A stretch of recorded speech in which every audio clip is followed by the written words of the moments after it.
कंहिंसां वापारु कंदा आहियूं या कंहिंसां ज़िंदगीअ जी कारोबार कंदा आहियूं त उन जी परख हुजणु असां वटि लाज़मी हूंदी आहे त उहो माण्हू कहिड़े क़िस्म जो आहे। यानी तव्हां जेकॾहिं कंहिं माण्हूअ सां सफ़र था कयो त उन जी नेचर जी तव्हांखे ख़बर हुजे। जेकॾहिं तव्हां कंहिंसां गॾु कमु कयो था पिया त उन जे ईमान जी या उन जे ईमानदारीअ जी या हुन जी सचाईअ जी तव्हांखे ख़बर हुजणु लाज़मी आहे। ईअं हिकिड़ो बुज़ुर्ग शख़्स वेठो हुयो त उन बुज़ुर्ग शख़्स वटि हिकिड़ो माण्हू आयो। उन चयो त मां हिकिड़े दोस्त सां वापारु करणु चाहियां थो त मूंखे सलाह ॾियो मां छा कयां। त उन बुज़ुर्ग शख़्स चयो पंहिंजे दोस्त खे 500 जो नोट ॾिए ऐं उनखे कुझु सामान आणण लाइ चओ। जेकॾहिं उहो सामान पूरो वठी अचे ऐं बक़ाया पैसा तुंहिंजे साम्हूं रखे त उन सां वापारु कर, वरना हुन सां न कर। उहो शख़्स वापसि हलियो वियो। 2 ॾींहंनि खां पोइ उहो वापसि मोटी आयो त उन चयो त मां पंहिंजे दोस्त खे 500 रुपया ॾिना ऐं हुन कुझु सामान वरितो ऐं उन्हनि मां बेईमानी करे हुन 300 जो सामान हुयो 200 खणी ऐं हुन खपाए छॾिया। बुज़ुर्ग शख़्स चयो त इहो माण्हू तोसां गॾु वापार में बि ईअं ई करे आहे जेकॾहिं तूं हुन सां गॾु को बिज़नेस या वापारु करे। हिकु औरत साॻे ई बुज़ुर्ग वटि आई।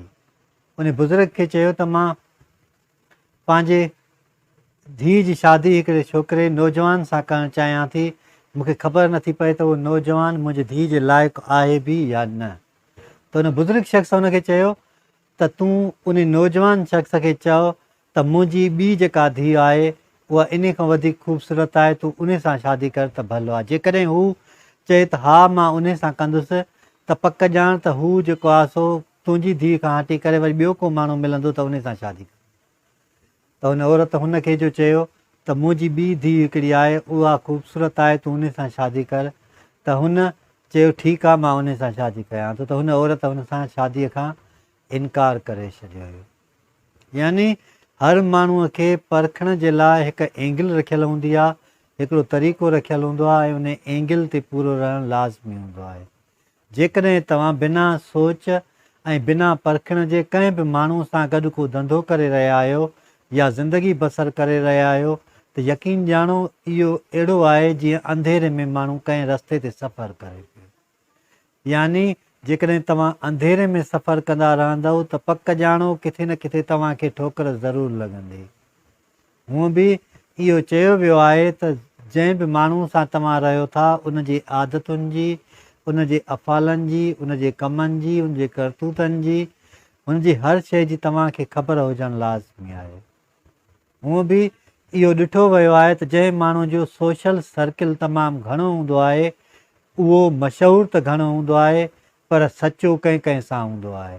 सोशल सर्किल घणाई जो हुजण जो लाज़िमी न आहे त तव्हांजा दोस्त एतिरा हुजनि, पर दोस्त चंद ई हूंदा आहिनि जेके तव्हां सां ज़िंदगीअ जे कंहिं ॾुखे मोड़ ते हथ में हथु ॾेई गॾु हलंदा आहिनि ऐं उहे तव्हांखे आसानीअ जे तरफ़ वठी वेंदा आहिनि।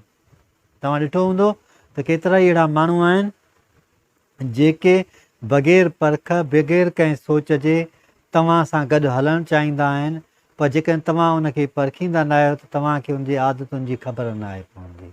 हज़रत अली अलैहिस्सलाम जिन खां कंहिं शख़्स पुछियो त मूंखे पंहिंजे दोस्त जी आदतुनि जी मालूमात करणी आहे त हुननि जी आदतूं कीअं आहिनि त पाण फरमायूं त उन सां गॾु सफ़रु कर ऐं ॾिस त हुन जे खाइण जो अंदाज़ु कीअं आहे, ख़र्चु करण जो अंदाज़ु कीअं आहे, वकील आहे, गुस्से वारो आहे, वॾाई कंदड़ आहे या कीअं आहे त तोखे ख़बर पइजी वेंदी।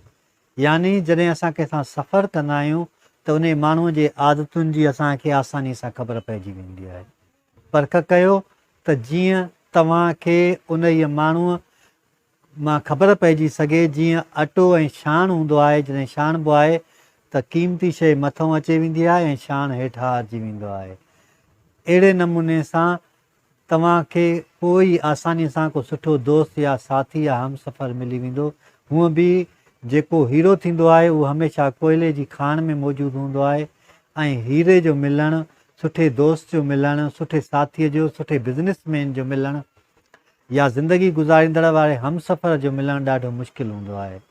कोशिशि कयो त पंहिंजी परख जो जेकी सोच आहे या जेको दाइरो आहे या जेको तरीक़ेकार आहे उनखे तब्दील कयो ऐं जदीद दौर जे तरीक़नि जे मुताबिक़ तव्हां माण्हुनि सां उन जे सोच ऐं शऊर जे मुताबिक़ तव्हां हलंदव त तव्हांखे कंहिं बि क़िस्म जी ॾुखियाई महसूसु न थींदी। हूअं बि ॾुखियाई आसानीअ जी ग़ैर मौजूदगीअ जो नालो हूंदो आहे। जंहिं जॻह ते आसानी अचे वेंदी आहे उन जी जॻह ते का बि शइ ॾुखी न हूंदी आहे।